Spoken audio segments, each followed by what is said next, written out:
Welcome into the Michigan Football Report, debuting on YouTube Premiere. Going to be in here with you guys on the live chat if you're watching with us live here, 4 p.m. Eastern on a Wednesday.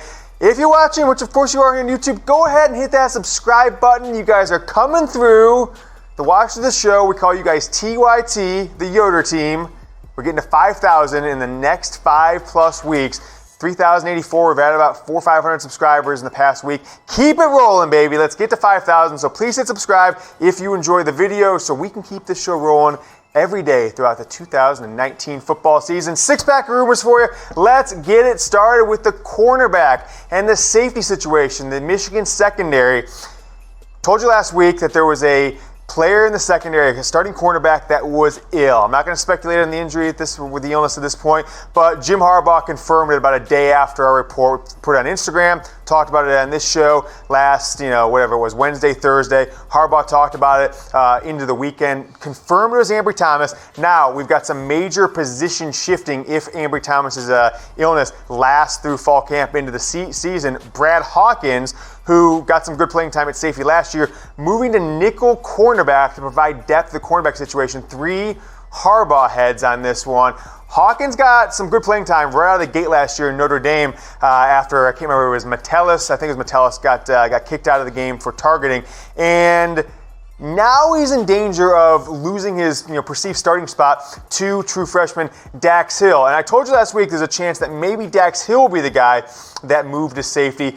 But it sounds like they are going to tinker with Hawkins as the nickel cornerback. So with Ambry Thomas out with illness, Vincent Gray, you see me wearing this gray shirt today in honor of Vincent Gray, getting his starting role, will move to cornerback opposite LAVERT Hill. And then Brad Hawkins will be moved to nickel. Now, if Ambry Thomas recovers, right? If he comes back from an injury, an illness, in time for the season or maybe a couple games in, then Hawkins may be getting dual role, backup safety, potential starting cornerback. But you see this new depth chart, the 5-deep or the 5-position depth chart for the cornerback. LAVERT Hill, Josh Metellus, no surprise there. I've got Dax Hill, the 5-star, top 10 incoming freshman, starting at free safety, and then redshirt freshman Vincent Gray coming in at starting cornerback. Brad Hawkins in that nickel role, which for most games is going to be a position that you're on the field at least half the time. But if Ambry Thomas does come back in time for the season, if he does, maybe come back a game or two potentially, this is the starting rotation. LAVERT Hill, Josh Metellus, Dax Hill, and then Ambry Thomas with Vincent Gray and then Jalen Kelly-Powell moving over from the safety position this fall. Jalen Perry, freshman, backing him up, kind of providing some depth in the cornerback position. So Michigan is a little bit deeper at safety, a little bit thinner at corner than they have been in the past. Usually it's always safety that's the concern. But given this one, 3 Harbaugh heads. If Ambry Thomas's illness, which is still very underreported what exactly is going on, if it lasts through next week into Friday, which I absolutely expect that it will, then you're going to see Brad Hawkins as your starting nickel cornerback when Michigan goes to 5 DBs on the field. Thanks so much for watching, guys, and this has been just a rallying cry of Michigan football for over 100 years, and it's a rallying cry of this show, Michigan Football Report. Just type "Go Blue" in comments. I feel like it's just intimidating for all the Ohio State fans who come and watch this show to see this bad boy littered with "Go Blue." So type "Go Blue" below. Watching here on YouTube Premiere, put it in the live chat. Put it below if you're watching on demand on YouTube, Facebook Live, right below. "Go Blue" in the comments. See if we can get a couple hundred of you guys to do that, and that'll make sure these Ohio State fans know what show they're coming to watch. And while you are on the internet today, make sure to go to Twitter, follow at James Yoder. I appreciate all of you follow me, retweet my stuff, engage, ask the questions. The best Michigan football follow Twitter, voted by my mom of 2019 at James Yoder, voted best Michigan football follow on Twitter. So go ahead and do it today. Keep it rolling. New starting kicker Jake Moody. Harbaugh put a little bit of a spin on this last year, said that Quinn Nordine was sick or something like that for the Indiana game. Moody, as a true freshman, comes in, knocks down school record 6 field goals. I got this one as 3 Harbaugh heads, nearly as much of an FACK as you can possibly get. We're probably going to push it to 4 Harbaugh heads on our next show. But Jake Moody, true sophomore coming in this year, has unseated Quinn Nordine, who has the talent and certainly showed out as a redshirt freshman in 2017, just coming in, dropping 2 50-yarders against Florida in his first game. Something mental got into his head last year where he just started shanking kicks. They brought Moody in. He's the kickoff guy. Now he becomes the place kicker. And he was pretty much automatic, right? So 10 of 11 on the year, and in his final 3 games, 6 of those 10 in a single game, 100% on extra points, dropped a 48-yarder. So pretty even stats, but if you think about that, Moody was in there for 3 games and Nordin was in there for 10. I think you can see why Quinn Nordin is being relied on, is being kind of put in the back burner, and Jake Moody is now your starter. So I think that could mean that Nordin potentially after this year moves on and tries a 5th year somewhere in 2020. Just speculation here at this point, but I want to know from you guys, who do you think the starting quick kicker should be this year? Let's get it going in the comments below. Get it going in the live chat if you're watching on our YouTube premiere. J for Jake Moody, last year's starting kicker for the final 3 games, or Quinn Nordin, starter of all of 2017, first 10 games of 2018. Of note, Jake Moody's record as a starting kicker, 1-2.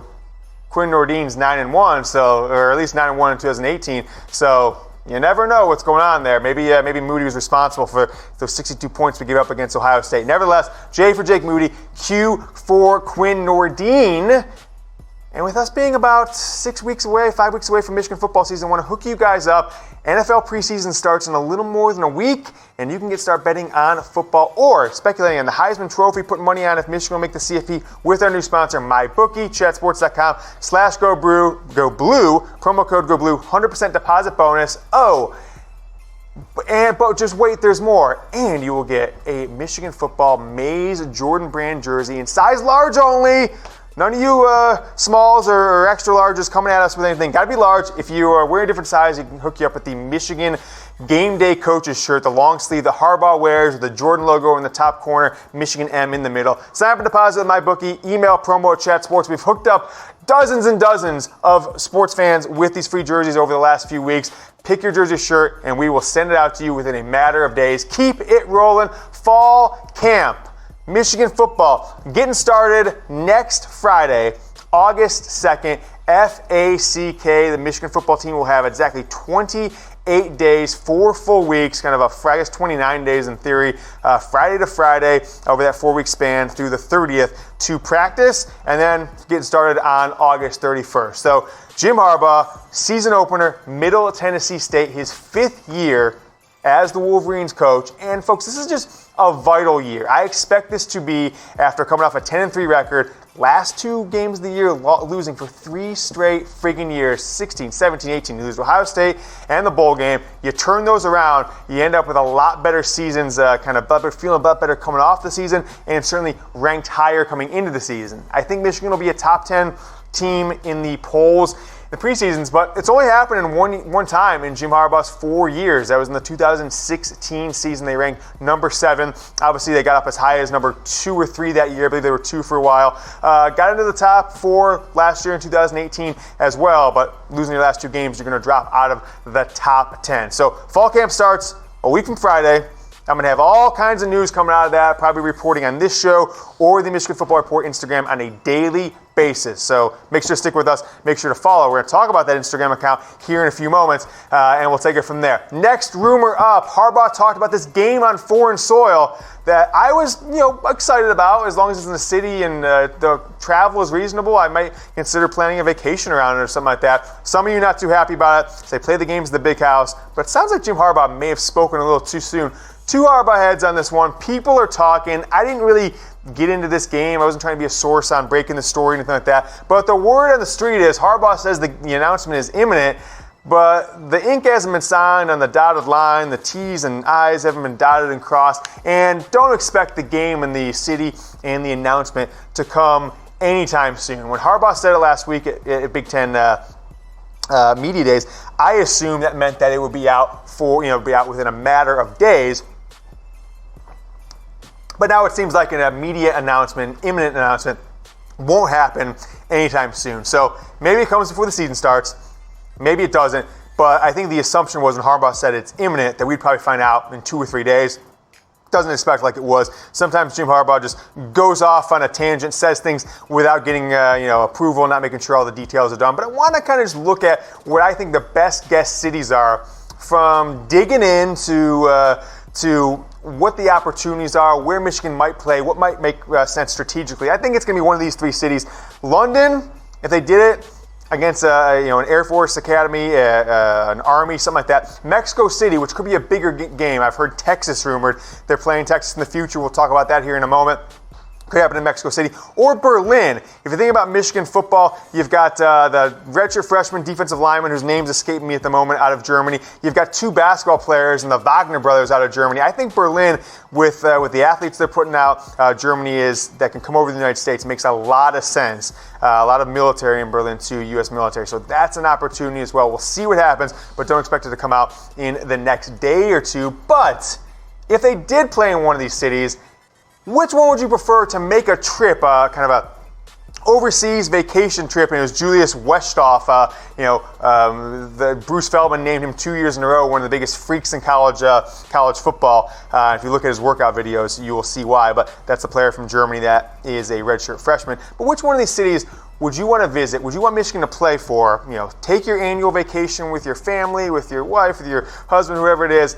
L for London, M for Mexico City, B for Berlin. I've been to the first two, so I'll try and say B and just say, hey, I'll try a new city that I drove through one time about 15 years ago for half a day, but never actually spent any time. I'm going to go with B for Berlin, although I think London seems like the most likely from what I've been heard. And these are the teams I've got as my best guess opponents: Army, Navy, Air Force, Washington, or Texas. So the first three make sense with London, makes sense with Germany, with the international military presence, that you take that game overseas, you make it very Americanized, and you get a lot of people rallying around it. Washington, Texas, Michigan's got home and homes against over the next 7-8 years from now, starting next year. We were looking at the schedule today. Gosh, brutal scheduling by Ward Manuel, maybe Jim Harbaugh. What are you doing scheduling all your big-time road away games the same year you play Michigan and Ohio State on the road? It's not smart. Just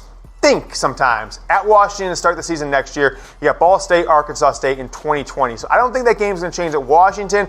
Maybe they might do a third game internationally, potentially Mexico City, something else. In 2021, you've got Western Michigan. Start the year, Washington at home. Well, I remember the last time Washington came at home, Michigan won a walk-off field goal 2001 season in the season opener in a scorcher game in Northern Illinois in 2021. 2022, so it's a little more cloudy. Not all the games are scheduled yet, so maybe this is the year that you bring a opponent out of left field, like an Army or a Navy. Colorado State, and you're hosting UCLA in a year that you've got road games against Ohio State, Michigan State, and then 2023 at UCLA earlier in the year, Bowling Green, and then a TBD, so another opportunity to schedule that third out-of-conference game, 2023. And then you go down the road, you get 6-7 years out, Texas, Oklahoma, and if you look at 2023, 2024, 2025, again, use your head, Ward Manuel. Don't schedule an out-of-conference game against a perennial power UCLA, just a potential big-time school, certainly a big-time coach. 23, 24, 25, you got big-time out-of-conference games all on the road, 3 straight years. Just shoot yourself in the foot more. Do that more, because that sounds like a good idea. I don't like it, but Texas at Oklahoma in 24, 25, and then you've got OU coming to the Big House in 26, and then Texas return trip in 2027. We're talking about 8 years out. My 2-year-old son will be like in 4th grade or something like that. But that is the world we live in college football. Folks, you've been with me. Yesterday was a big day. We put the news out about DPJ's injury and some confirmation we got about what that looks like on the IG account. And we are 4 followers away from getting approval from the bigwigs at Chat Sports. They're going to give us the budget to bring on just a legendary member of the Michigan football media, a guy who doesn't speculate, just gives you the news, a veteran newsman. We can bring him on. 4 more of you guys follow us on Instagram at Michigan Football Report. I'm going to bring on a weekly co-host, and it's just going to be amazing. You're going to love this guy. So go ahead and follow today at Michigan Football Report. Next rumor up, 5th one in our 6-pack, Josh Gattis will be coaching from the booth a la Pep Hamilton. 4 Harbaugh heads on this one. F F-A-C-K, FAC. We remember Tim Drevno in 2015, 16, and 17, coach from the field. But with Josh Gattis' trust in Ben McDaniels, they've only worked together for a few months, but what's been talked about out there is that McDaniels will take over the in-game wide receiver coaching, Gattis being the OC plus wide receiver coach. He'll be working with wide receivers. McDaniels will on the field in addition to quarterback, letting Josh Gattis call the plays, not having to run them past Jim Harbaugh with that every man makes group decision thing we've dealt with the past 2 years. So 4 Harbaugh heads on this one, and Josh Gattis has got a lot of work to do to improve on these fairly paltry stats from an offense that's stacked with 4 and 5 star players last year. It was only number 49 in the country at 420 yards a game. Brutal passing numbers, and they sat in the ball, didn't pass it a lot in the second half, so many of the bigger wins. Okay rushing, number 30 in the country, and then scoring number 21. A lot of that had to do with the defense giving him good field position, some special teams points. Shea Patterson, I've got a big year predicted for Shea Patterson. Jim Harbaugh speculated last week that Dylan McCaffrey is going to get some playing time. Maybe they would, transition both guys. I've got him at 3,400 yards. I've got him as the leading passer in Michigan football history after the 29 season for a single year in both yards and touchdowns. And these are the guys that he's going to be throwing to. It's just a star-studded lineup. Probably Michigan's best 3-pack of wide receivers since the 2004 season with Braylon Edwards, Steve Breston, Jason Avant. You got Nico Collins, you got Diamond Peoples-Jones, proven commodities now after last year. Tariq Black, proven as a true freshman in some regards, didn't do much last year, broke his foot back-to-back years, but the talent's there. He had a better, he came out as number 1 guy over DPJ, over Tariq Black, Nico Collins as true freshman. So expecting a lot from this offense. Josh Gattis is going to be laser focused in and be able to see the whole field up from that booth. And I personally am excited about it. I just can't wait to see this first game. This offense is going to be great. It's not the Rich Rod offense, no defense. It's pairing a modern offense with the Don Brown defense that's done really well. So exciting to see that. One more rumor, but want to give you guys one more reminder. If you're watching on YouTube Premiere, subscribe to the channel. I had a few hundred over the past week. I've been asking you to subscribe. Got to get to 5,000 so the channel can fight on, or they will, turn this into some sort of a, cooking channel or something like that. I'm fighting the bureaucrats for you guys. As I've said before, keep it rolling. Subscribe if you're watching, if you enjoy the show. No harm in subscribing. Last rumor, do you ever find yourself out in the town? You're with your family, you're with your kids, with your friends, your buddies. You're doing a little Saturday fun day. Michigan game's on Big Ten Network, a noon game versus Iowa or Rutgers or Northwestern or something like that. And you're like, I'll just watch it from my phone. Those days may be over, because even though the Big Ten Network app kind of sucks, now it's even getting worse, at least in my opinion. 2 Harbaugh heads on this one.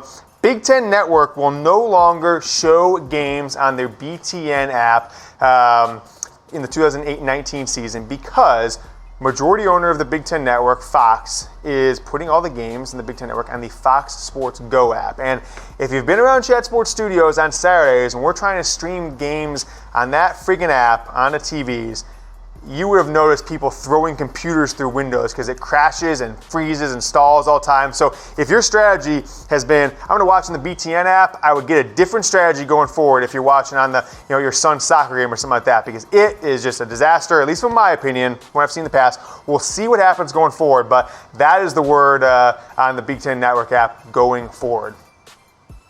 Thanks so much for watching, everyone. If you didn't know, the Michigan Football Report is watched by more Michigan football fans than any other fan base. If you want to keep watching shows, we got you hooked up right here. If you haven't yet, go ahead and hit the subscribe button right here. We got to get to 5,000 by August 31st. Go Blue.